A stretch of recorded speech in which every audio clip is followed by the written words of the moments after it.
Well, if they didn't ask him to bring this guy in, then yes, officially he's on the hot seat.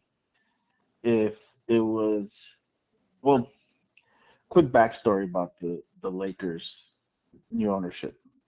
They hired Andrew Freeman for the general manager of the Dodgers. He was a big time analytics guy at the Tampa Bay Rays. Huge analytics guy. And he had to be because there was such a small market team. They could not play any free agents. So they had to keep um, rotating players, kind of like Moneyball. I don't know if you guys seen the movie with Billy Bean. Mhm. So when they brought him to the Lakers, they're like, and he was ridiculously successful with the Rays on like basically no payroll. So when it came to the Dodgers, everybody was like, "Can you imagine this guy with a blank check? He's gonna run baseball."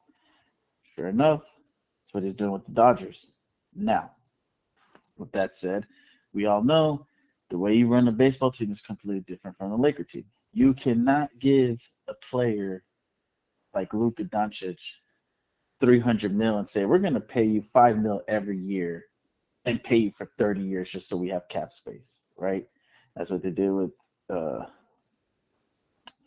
Otani, Yamamoto, so on and so forth, right?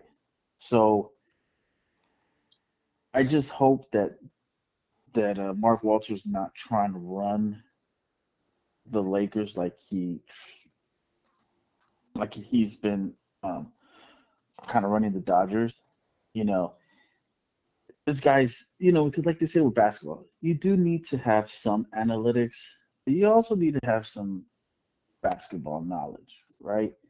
And with basketball, it's almost like every 5 to 10 years, there's a new wave of type of basketball, right? For the last 5, 10 years, it's been three and D, three and D, three and D, three and D. For the next 5 to 10 years, who knows where the shift of the NBA is going to go? But um, as long as it doesn't get messy, right? Because uh, we just need stability in the front office. Um, but I would say Rob Pelinka, yes, he had that blunder with Caruso, but he was still fairly new on the job, right? I think if he could do it all over again, of course he would know better, right? And if you think about it, in what 6 years, right? 6, 7 years, he brought Mhm. us AD, right? Which at the Mhm. time of the trade was the top blank player, however you want to call it, right? Now, so that's what the article was talking about. It's like the AD trade really just kind of fell in his lap. AD was just trying to come to LA and play with Bron no matter what. Like Yeah. it wasn't really Rob's move, but But he couldn't, but he had to not mess it up though, true. right? He had to not mess it up. Yeah, And then yeah. now we can't really say he got so just like the Luca trade, right? Like they said, the Luca trade kind of fell in his lap too. Half And credit, so, half you credit for know, that one because you know, that's due to his relationship with Nico Harrison from like their days but of but him if as an we agent. but if we don't have Rob Pelinka, who has that relationship, whether he was a good GM or not, we don't get Yeah, Luca. You fair. know, so it's almost like, damn, he brought us 80, and then once he was kind of damaged goods, we flipped him for a top three player in the league in his absolute prime. Yeah. So I would say I've been happy with Rob. You know, um, he he's shown that he's willing to change on the fly. He's not going to stay stagnant and run it back. I think he made a great choice with hiring JJ Redick, right? Mm, half I mean, credit. he kind of did fuck up by signing Darvin Ham, but Yep. he made up for it with JJ Redick. So, a lot of stuff, yeah, it fell into his lap. Half credit, 3/4 credit, quarter credit, no, like, but he's but he's been getting shit done, you know. Um, so it's kind of like when you get a quarterback as a quote unquote game manager and we try to diminish it, and it's like, yeah, but he's not fucking it up, so he deserves some Mhm. credit in that. You know, he's like, Right. I guess you would say he's been like a game manager, right? As a GM. Um, but I mean, if I were the Lakers and I'm Mark Walters and I'm gonna put my money to use, fuck all the facilities, fuck everything else. You give Sam Presti a blank check and you say, how much would it cost to come to the Lakers? Imagine.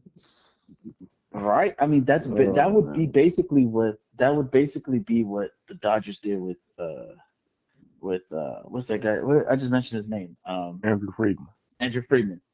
That he was basically the OKC of. I mean, he was basically the Sam Presti of baseball. So you know, especially nowadays, where you have to be so cap savvy because the top two players are pretty much making all the money. And there's that article about Jalen Brunson where he took like $100 million pay cut just so they could Right. sign the team. I Mm-hmm. mean, that's a lot of credit to Jalen Brunson. You know, Yeah, one Luke 13. 113. That's crazy. That's like generations of Insane. money. Yeah. Especially in New York where you're gonna get taxed like crazy.